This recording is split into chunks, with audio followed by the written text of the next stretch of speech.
The proximal femoral nail anti-rotation, known as the Pfna, is an intramedullary implant for the treatment of unstable trochanteric femoral fractures. This presentation shows the main steps of intramedullary nailing with the Pfna.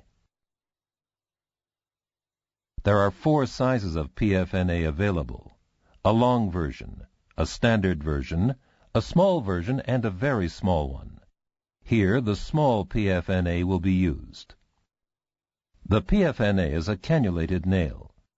Within its upper third, a lateral bend of 6 degrees makes it easy to introduce the nail into the femur. The Pfna blade is inserted into the femoral head through a hole in the proximal section of the nail. Due to the helical shape of the blade, the cancellous bone in the femoral head is compacted, which provides better purchase, especially in osteoporotic bone. Distal locking, either static or dynamic, can be achieved using the distal hole in the nail. The objectives of the exercise are to understand the clinical indications, preoperative planning, the opening of the femoral shaft, the insertion of the nail and blade, distal locking, and implant removal. The Pfna is indicated for unstable trochanteric fractures type 3-1A2 or 3-1A3, according to the AO classification. Treatment of these fractures with an intramedullary implant enables immediate and full weight-bearing postoperatively. Since the Pfna is available with different CCD angles, the appropriate angle has to be determined preoperatively. An AP radiograph is taken of the uninjured leg. Using the goniometer or the preoperative planning template, the CCD angle of the uninjured leg is determined with the radiograph as a guide. The Pfna with a 130-degree CCD angle is appropriate in most cases and will be used in this exercise. The appropriate distal Pfna diameter is found by placing the radiographic ruler over an AP radiograph of the isthmus of the ipsilateral femur shaft. If the medullary canal is too narrow, a smaller diameter Pfna is selected, or the canal is reamed to a diameter at least 1 millimeter larger than the diameter of the planned Pfna. Although surgery can be performed on a standard table, a fracture table is normally used. The body of the patient is slightly adducted to the contralateral side for easy access to the trochanter tip. One image intensifier C-arm is needed. It should be positioned to provide good AP and lateral views of both the proximal femoral area and the femoral head. Closed reduction must be checked with image intensification in both views. To distract the fragments, the leg is pulled along its longitudinal axis. After the length has been restored, the leg is internally rotated to regain its normal anatomy, as verified in the AP and lateral views. The incision should be about 5 centimeters long. It starts 2 to 6 centimeters proximal to the tip of the greater trochanter, in line with the longitudinal axis of the femoral shaft in the lateral view. The fascia is opened with scissors, and the gluteus muscles are split in the direction of their fibers. The ideal entry point lies on or slightly lateral to the tip of the greater trochanter, due to the 6-degree bend of the nail. In the lateral view, this point should be in line with the central axis of the femoral neck.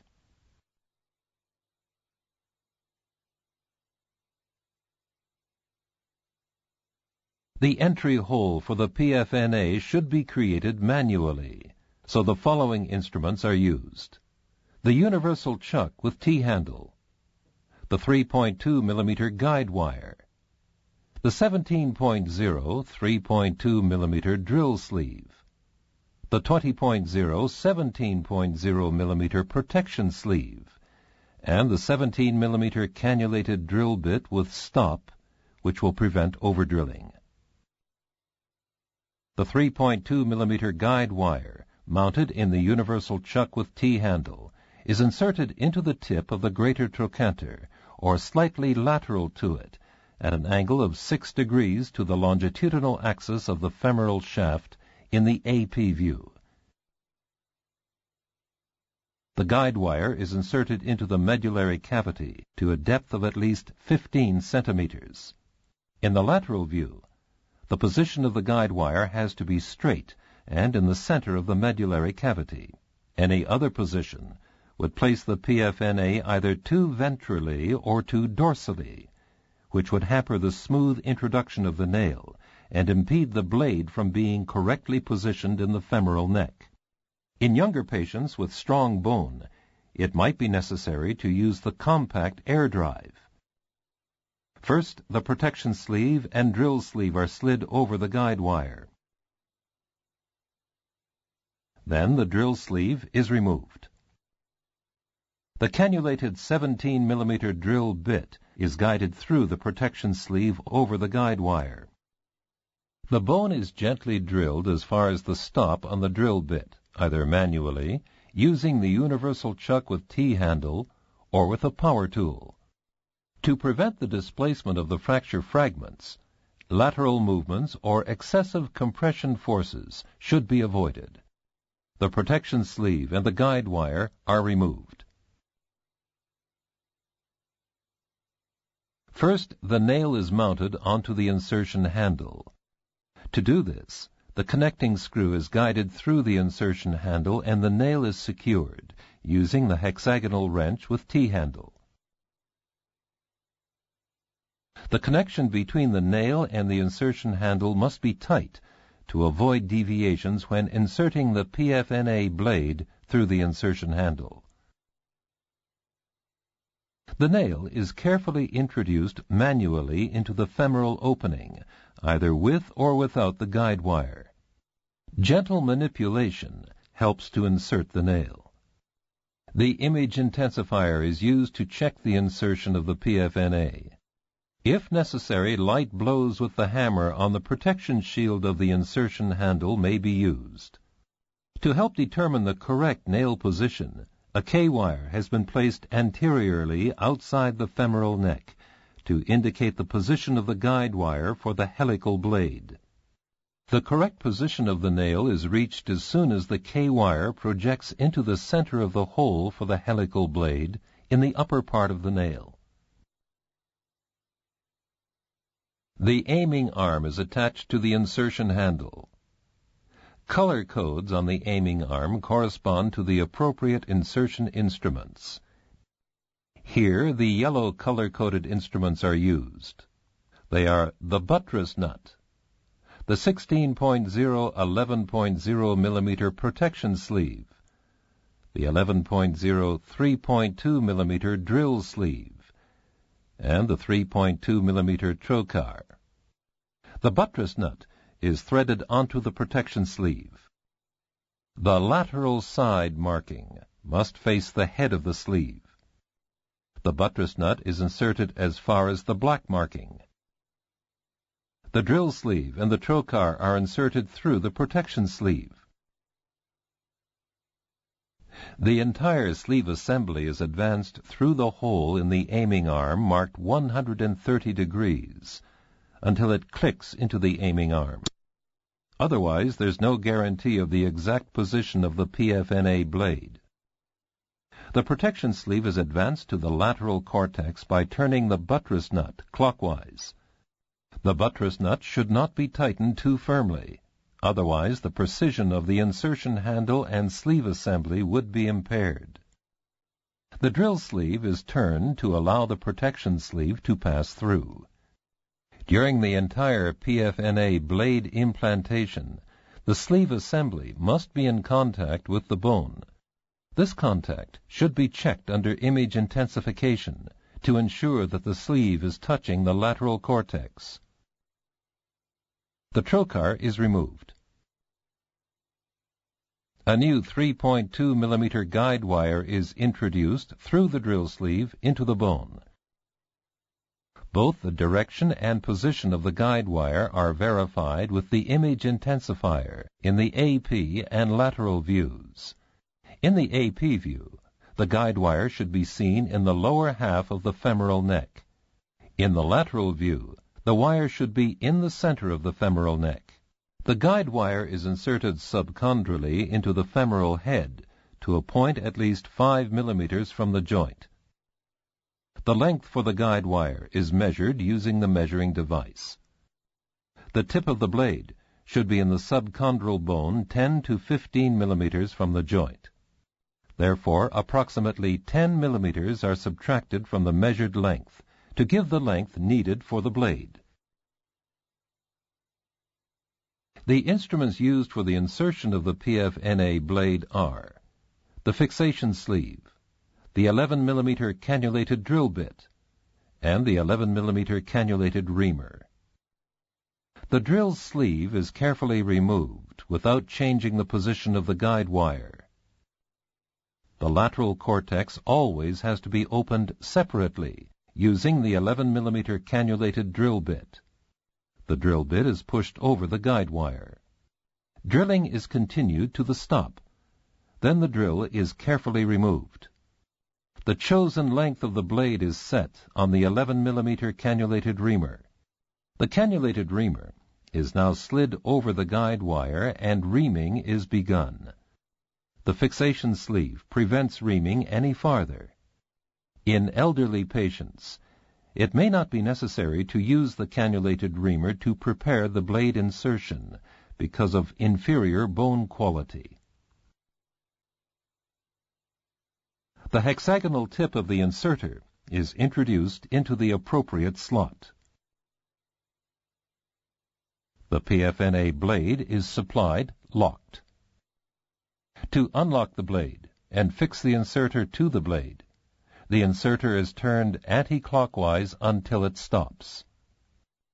The inserter must not be tightened too firmly. Now the blade rotates freely. This rotation is essential for the insertion of the Pfna blade. The blade connected to the inserter is slid over the guide wire and through the protection sleeve. Because of the shape of the Pfna blade, it must be aligned with the protection sleeve for insertion. At the same time, the button on the protection sleeve must be pressed. The blade is manually introduced into the femoral head as far as possible. Using light hammer blows, it's further inserted to the stop. The inserter has to click into the protection sleeve. Unnecessary force must not be used when introducing the Pfna blade. The position of the blade is checked under image intensification in both planes. The Pfna blade is now locked by turning the inserter clockwise to the stop. Locking is verified intraoperatively under image intensification. If the gap is closed, the Pfna blade is locked. The button on the protection sleeve is pressed to remove the inserter. The guide wire is removed and disposed of. The protection sleeve and the buttress nut are released and removed by pressing the button on the clamp device of the aiming arm. Dynamic or static distal locking options are available. Here, static distal locking is demonstrated. The instruments needed are the 11.0 8.0 mm protection sleeve, the 8.0 4.0 mm drill sleeve, and the 4.0 mm trocar, all of which have a green color coding. Also needed are the 4.0 mm drill bit. Static distal locking starts with a stab incision and the insertion of the drill sleeve assembly through the static locking hole on the aiming arm down to the bone. The trocar is removed and the 4.0 millimeter drill bit is used to drill through both cortices. The length of the required locking bolt is read directly off the marking on the drill bit. The drill sleeve is removed. As an alternative, the length of the bolt can be determined with the depth gauge for locking bolts. 2 to 4 millimeters are added to the measured length to ensure that the locking bolt is firmly engaged in the opposite cortex. The locking bolt is inserted through the protection sleeve using the large hexagonal screwdriver.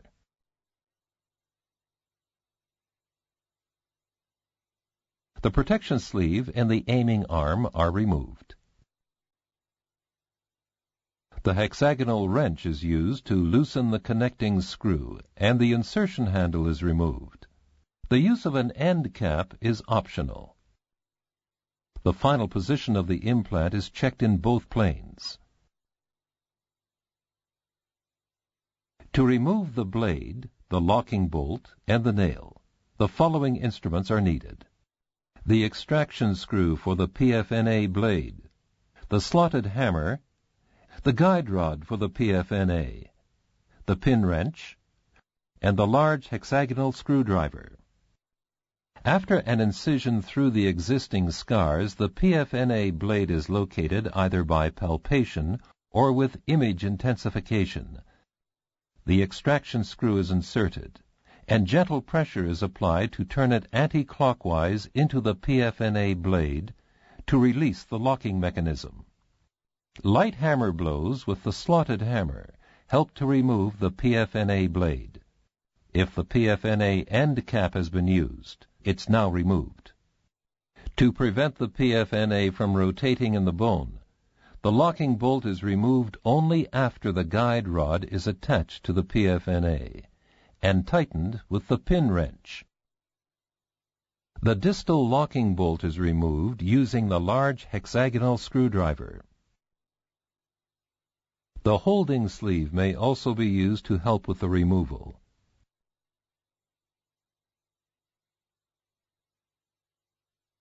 The slotted hammer is attached to the guide rod.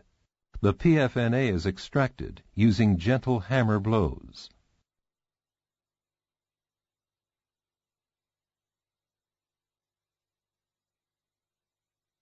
This presentation has demonstrated the main steps for intramedullary nailing with the Pfna. The clinical indications: preoperative planning, the opening of the femoral shaft, the insertion of the nail and blade, distal locking, and implant removal.